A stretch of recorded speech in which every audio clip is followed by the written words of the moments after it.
በስመ አብ ወወልድ ወመንፈስ ቅዱስ አሐዱ አምላክ አሜን።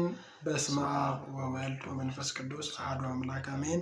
መቃ አባ ከኒልማ አፉረ ቁልቁሉ waaqayyo tokko አሜን።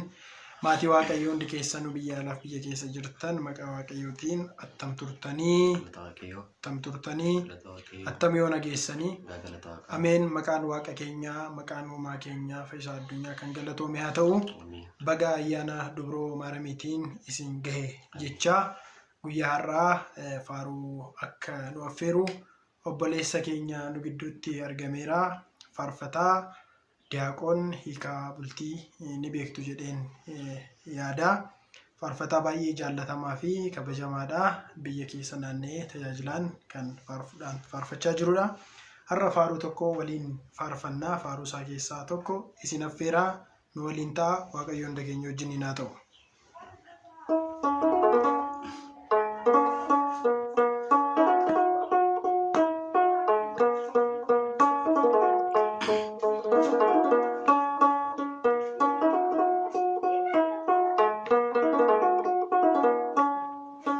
Lapen ko waike wangari dubata yene dubata akabari akosin sigalati fata.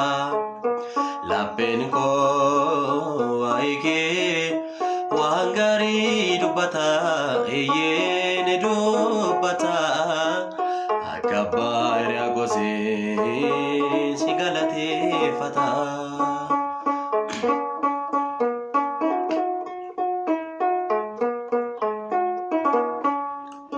darbatame kufu sindandi egale ada waka koti kolun sitti gale sirradan bau Maryam sinjallada akapota koti makaken jajata.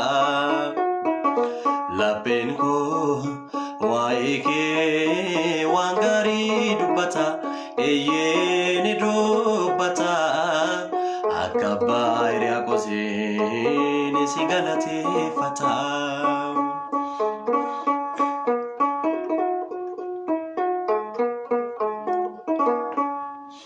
bulto waqa ta'uke warri hubatani qulqulluun qooma'uun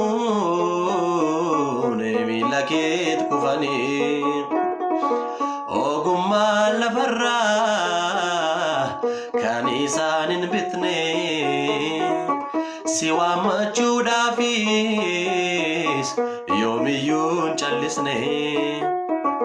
Lapen ko waike wangari dubata yene dubata akabairi akosin sigalati fata.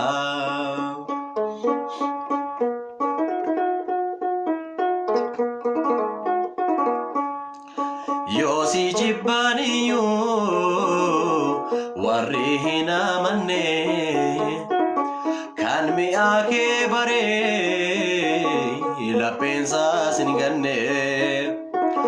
bulto ilma taate kan waaqa uumama ulfinaan mul'addo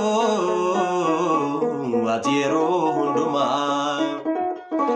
Lapen ko waike wangari dubata eyene dubata akabairi akosin sigalati fata.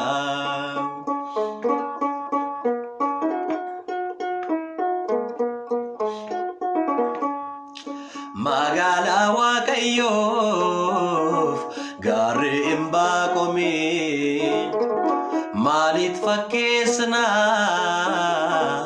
faara maariyaamiin. ati qulqulluudha kan cubbuu hin qabne fayyisaa biyya lafaa karaa kee argine. ልቦናዬ ስላንቺ በጎን ይናገራል አዎ ይናገራል እንደ አባ ሕርያቆስ ያመሰግንሻል ልቦናዬ ስላንቺ በጎን ይናገራል